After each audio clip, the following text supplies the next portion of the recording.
21वीं सदी इंटरनेट का दौर, आर्टिफिशियल इंटेलिजेंस का दौर, लेकिन भारत में एक ऐसी जनजाति भी है जो आज भी गुफाओं में रहती है। एक ऐसी जनजाति जिसे लगता है कि कैमरा उनकी ताकत छीन सकता है।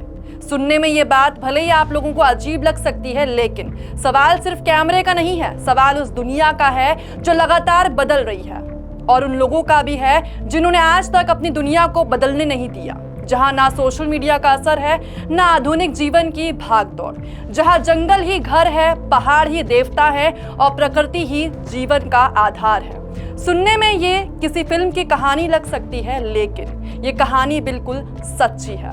स्वागत है आप सभी का अनकोट मीडिया में। मैं हूं आपके साथ साक्षी मिश्रा। जब एनवायरमेंटलिस्ट के.एस. शाह जी केरल के घने जंगलों में रहने वाली चोला नायकन जनजाति से मिलने पहुंचे तो कुछ ऐसा ही मंजर यानी ऐसा ही नजारा देखने को मिला। सुबह का समय था, जंगल में बहुत हल्की धुंध छाई हुई थी, चारों तरफ अजीब सी आवाजें गूंज रही थी।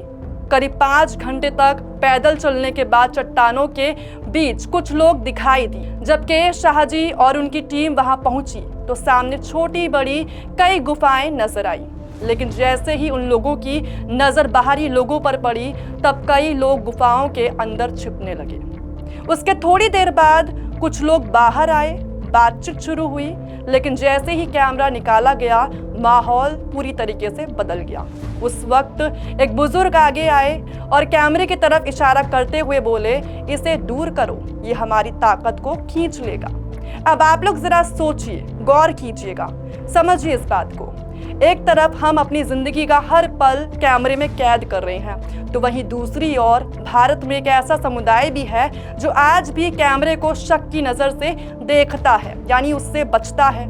ये कहानी है चोला नायकन जनजाति की, जिनकी आबादी की बात करें तो अब सिर्फ 250 लोगों के आसपास बची है। ये लोग जंगल को ही अपना घर मानते हैं, पहाड़ों को देवता मानते हैं, जंगल से खाना जुटाते हैं, जड़ी बूटियों से इलाज करते हैं और तारों को देखकर मौसम का हाल बता देते हैं। लेकिन सबसे दिलचस्प बात पता है क्या है? सबसे हैरानी की बात यह है कि आधुनिक दुनिया इनके दरवाजे तक पहुंच चुकी है, फिर भी इन्होंने अपनी दुनिया नहीं बदली। आखिर ऐसा क्यों? क्या वजह है कि ये लोग आज भी गुफाओं को नहीं छोड़ना चाहते? क्या ये सिर्फ अपनी परंपराओं से बंधे हुए हैं या फिर अपने पूर्वजों से जुड़ा ऐसा रिश्ता है जिसे ये किसी भी कीमत पर टूटने नहीं देना चाहते? अब आप लोग जरा सोचिए और समझिए इस बात को। क्या विकास का मतलब अपनी पहचान छोड़ देना होता है? क्या आधुनिकता की दौड़ में यानी बदलते दौर में अपनी जड़ों को बचाकर रखना भी एक संघर्ष है?